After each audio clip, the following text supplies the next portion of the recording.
महाराष्ट्र में बढ़ रही है कोरोना की रफ्तार। 26,000 के करीब मरीजों की संख्या, अब तक 975 लोगों की मौत। गुजरात में 8,900 के पार पहुंची मरीजों की संख्या। 24 घंटे में 362 नए मामले, अब तक 537 लोगों की मौत।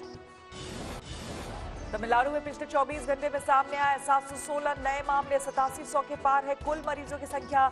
61 की मौत। दिल्ली में 7600 के पार पहुंची कोरोना के मरीजों की संख्या। 24 घंटे में सामने आए 406 नए मामले, अब तक 86 लोगों की मौत। राजस्थान में 4300 के पार कोरोना संक्रमितों की संख्या। पिछले 24 घंटे में सामने आए 202 नए मामले। जयपुर में 61 मरीज, अब तक 121 की मौत।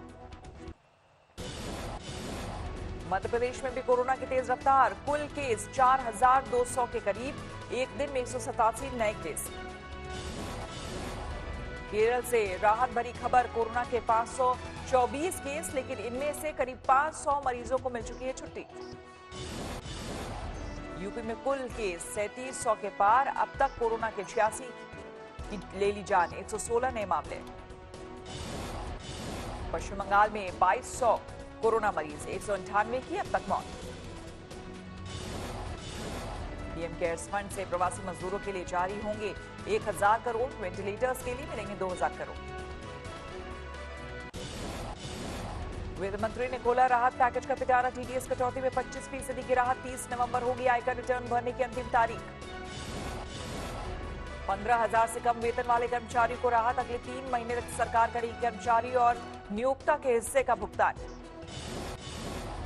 12 की जगह 10% देना ईपीएफ का हिस्सा। कर्मचारी और कंपनियों दोनों को होगा फायदा।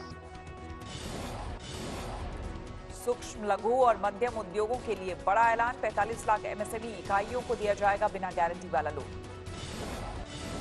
संकट में फंसी 2 लाख उद्योगों को कर्ज के लिए 20,000 करोड़ के फंड का ऐलान। 1 साल तक ईएमआई से मिलेगी राहत।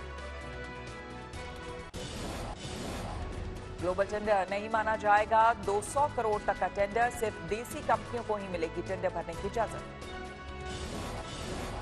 कोरोना संकट के वक्त मुश्किल है ट्रेड फेयर का आयोजन। वित्त मंत्री का ऐलान। एमएसएमई को ई मार्केट से जोड़ने की तैयारी। भारत को आत्मनिर्भर बनाने के लिए देसी ब्रांड को मजबूत बनाने पर जोर। 45 दिन में होगा एमएसएमई के सरकारी बकाये का भुगतान। 1 करोड़ के निवेश या 5 करोड़ के टर्नओवर वाली कंपनियों को सूक्ष्म उद्योग का दर्जा। 10 करोड़ के निवेश वाली यूनिट लघु उद्योग। रियल एस्टेट को भी मिली राहत। प्रोजेक्ट पूरे करने के लिए मार्च से अगले 6 महीने तक का वक्त। दक्षिण कश्मीर के कुलगांव में आतंकवादियों से सुरक्षा बलों की मुठभेड़। तलाशी अभियान के दौरान गिरे 3 से 4 आतंकवादी। कुलगांव के गांव में छुपे आतंकवादियों ने सुरक्षा बलों पर गोलियां चलाई। सुरक्षा बलों ने भी जवाबी फायरिंग की।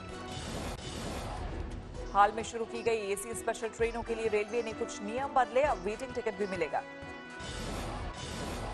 इंदौर में दिखी प्रवासी मजदूरों की सबसे दर्दनाक तस्वीर। बैल की जगह गाड़ी खींचता दिखा तंगहाली का शिकार एक मजदूर। गांव जा रहे इस मजदूर को तंगहाली की वजह से एक बैल बेचना पड़ा था। मजबूरी में खुद दूसरे बैल की जगह खींची गाड़ी। नई दिल्ली डीएम के दफ्तर में तैनात 8 सिविल डिफेंस के कर्मचारी कोरोना पॉजिटिव। बंद करना पड़ा दफ्तर। उन्नाव में कुछ पुलिस वाले क्वारंटीन। टोल नाके पर मारे गए मजदूर का शव लेने आए घर वालों को निकला कोरोना। उन्हीं के संपर्क में आए थे पुलिसकर्मी। दानापुर में बिहार मिलिट्री पुलिस के जवान को कोरोना। जवान की पत्नी और बच्चे समेत 21 लोग क्वारंटीन किए गए। सोनीपत में रेप का आरोपी निकला कोरोना पॉजिटिव। संपर्क में आए 4 पुलिस वालों। 3 जेल स्टाफ को किया गया क्वारंटीन। राजस्थान मूल के लोगों को विशेष उड़ानों से लाने की योजना। 500 लोगों को सऊदी अरब से लाकर जैसलमेर में किया जाएगा क्वारंटीन।